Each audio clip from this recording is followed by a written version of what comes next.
എല്ലാവർക്കും ആദീസ് കുക്കിങ്ങിലേക്ക് സ്വാഗതം. ഇന്ന് ഞാനിവിടെ ചെയ്യാൻ പോകുന്നത് ഒരു എഗ് പക്കോടയാണ്. അതിലേക്ക് ആവശ്യമായ ഇൻഗ്രീഡിയൻസ് എന്തൊക്കെയാണെന്ന് നോക്കാം.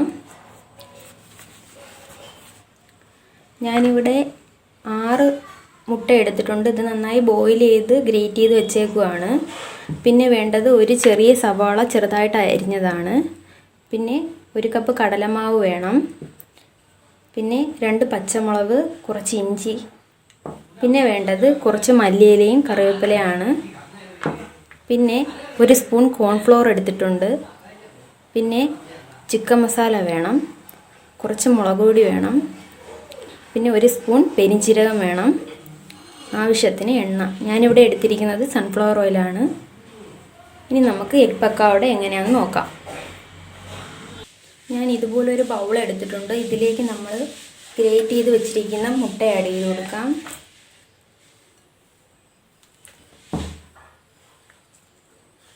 പിന്നെ അരിഞ്ഞു വെച്ചിരിക്കുന്ന സവാള ചേർത്ത് കൊടുക്കാം.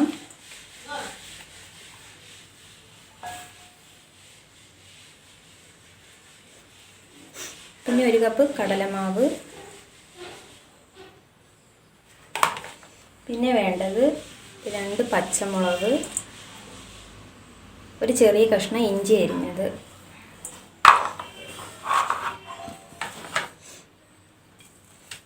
പിന്നെ കുറച്ച് മല്ലിയില, 2 തണ്ട് കറിവേപ്പില. ഇത് നന്നായിട്ട് കൈ ഉപയോഗിച്ച് കുഴച്ച് കൊടുക്കാം.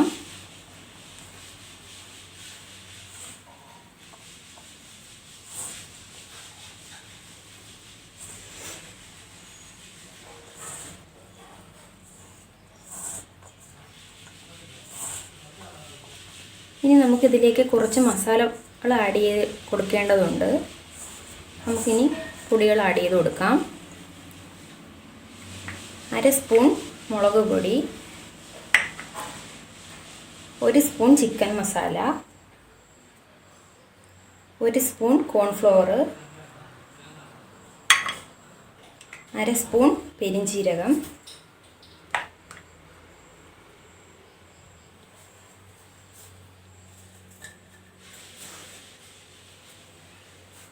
ആവശ്യത്തിന് ഉപ്പ്. ഇത് നന്നായിട്ടൊന്ന് മിക്സ് ചെയ്തെടുക്കണം.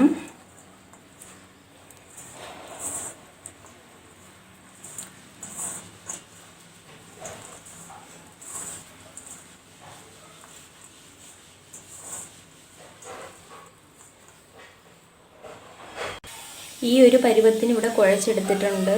ഇത് നന്നായിട്ട് ഒന്നുകൂടി ഒന്ന് മിക്സ് ചെയ്യാം.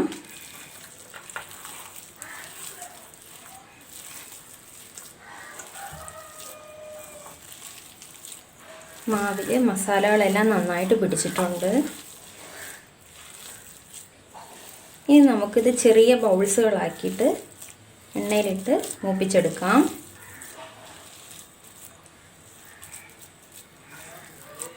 അധികം വെള്ളമാവാൻ പാടില്ല.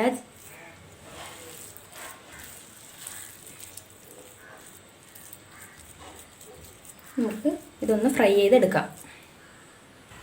പാൻ നന്നായി ചൂടായിട്ടുണ്ട്. ഇനി നമുക്ക് ഇതിലോട്ട് ഓയിൽ ഒഴിച്ചു കൊടുക്കാം. ഞാനിവിടെ എടുത്തിരിക്കുന്നത് സൺഫ്ലവർ ഓയിലാണ്. നിങ്ങൾക്ക് ഏതെങ്കിലും റിഫൈൻഡ് ഓയിൽ എടുത്താൽ മതിയാവും. ഒഴിച്ചു കൊടുക്കാം.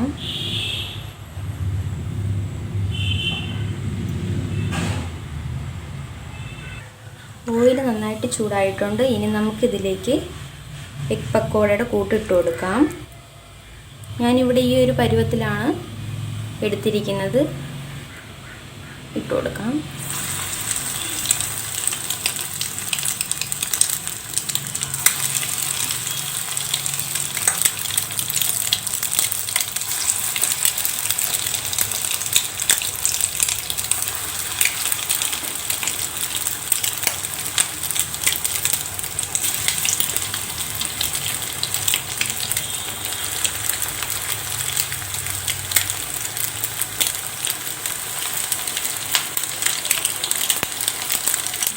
നമ്മളുടെ എഗ് പക്കോടയുടെ ഒരു സൈഡെല്ലാം നന്നായിട്ട് മൂത്ത് വന്നിട്ടുണ്ട്. ഇനി നമുക്ക് മറിച്ചിട്ട് കൊടുക്കാം. ഈ ഒരു ഗോൾഡൻ കളർ ആകുമ്പോഴത്തേക്ക് മറിച്ചിട്ട് കൊടുക്കണം. ഇതിൽ കരിഞ്ഞു പോവും. ഫ്ലെയിം എപ്പോഴും ലോയിൽ തന്നെ വയ്ക്കുക.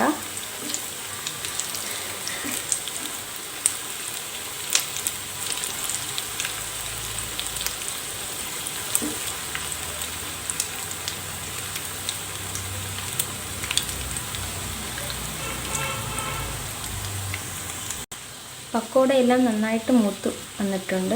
ഇത് നമുക്കൊരു ബൗളിലേക്ക് മാറ്റാം.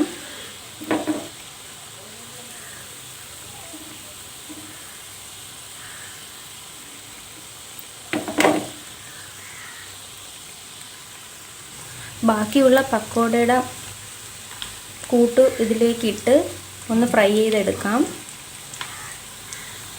നമ്മളുടെ എഗ് പക്കോട എല്ലാം റെഡി ആയിട്ടുണ്ട്. നല്ല ചൂട് കട്ടനോടൊപ്പം കഴിക്കാൻ പറ്റിയ ഒരു അടിപൊളി 4 മണി പലഹാരമാണ്. ഇഷ്ടമായെങ്കിൽ സബ്സ്ക്രൈബ് ചെയ്യുക, ഷെയർ ചെയ്യുക, ലൈക്ക് ചെയ്യുക. ഇനി മറ്റൊരു വീഡിയോയുമായി വീണ്ടും കാണാം.